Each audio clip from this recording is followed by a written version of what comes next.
సిద్దిపేట జిల్లా కొండపాక మండల వ్యాప్తంగా పలు రైతు వేదికలలో వ్యవసాయ శాఖ ఏవో శివరామకృష్ణ ఆధ్వర్యంలో విత్తన మేళా కార్యక్రమాన్ని ఏర్పాటు చేశారు. మండలంలోని దుద్దెడ రైతు వేదికలో ఏర్పాటు చేసిన విత్తన మేళా కార్యక్రమానికి ఉమ్మడి కొండపాక మండల ఏఎంసీ చైర్మన్ వీరపాక శ్రీనివాసరెడ్డి ముఖ్య అతిథిగా హాజరయ్యారు. ఈ సందర్భంగా వ్యవసాయ శాఖ అధికారులతో కలిసి ఆయన కార్యక్రమాన్ని ప్రారంభించారు. విత్తనాలు ఏర్పాటు చేసిన ఫర్టిలైజర్ నిర్వాహకులతో మాట్లాడారు.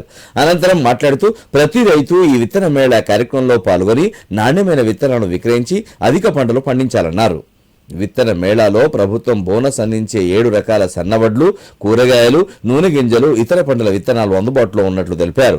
అలాగే వాతావరణ శాఖ సూచన మేరకు లెనినో ప్రభావంతో వర్షాలు తక్కువ పడే అవకాశం ఉన్నందున రైతులు వరి పండించడమే కాకుండా పంట మార్పులో భాగంగా ఇతర పంటలను పండించాలన్నారు. రాష్ట్ర ప్రభుత్వం ప్రతిష్టాత్మకంగా ఏర్పాటు చేస్తున్న విత్తన మేళా కార్యక్రమంలో రైతులు పాల్గొని నాణ్యమైన విత్తనాలను కొనుగోలు చేయాలని కోరారు.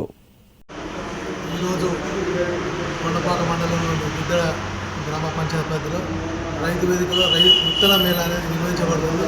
ఈరోజు గవర్నమెంట్ ఏదైతే సూచించారో ఆ విత్తనాలనే రైతులు వేస్తే మంచి దిగుబడి వస్తుంది. రాబోయే కాలంలో కూడా మంచి ఏంటంటే రైతు అందుబాటులో ఉండి మంచి పంటలు పండించుకొని సుఖ సంతోషంతో ఉంటారు. కాబట్టి ఈ రైతు వేదికల ద్వారా ఈ విత్తనాలను ఎక్కడైతే ఉన్నో అందుబాటులో ఉంటాయి. కాబట్టి అందరూ నాణ్యమైన విత్తనాలు తీసుకొని వేసి అధిక పంటలు పండించి నాణ్యమైన ధర తీసుకొని బోనస్ రకంగా కూడా వీళ్ళు గవర్నమెంట్ సన్న రకానికి 500 ఇస్తుంది. కాబట్టి వాళ్ళు చెప్పిన మేమంటే మా గవర్నమెంట్ చెప్పిన విత్తనాలు వేస్తే కూడా ఈల్డింగ్ ఉంటుంది, మంచి క్రాప్ వస్తుంది. కాబట్టి దాన్నే వాడుకొని రైతులు మంచి లాభాలు పొందాలని ఈ రైతు వేదికల్లో విత్తన మేళా నిర్వహించి రైతులకు అన్ని విషయాలు తెలియపరుచున్నాం.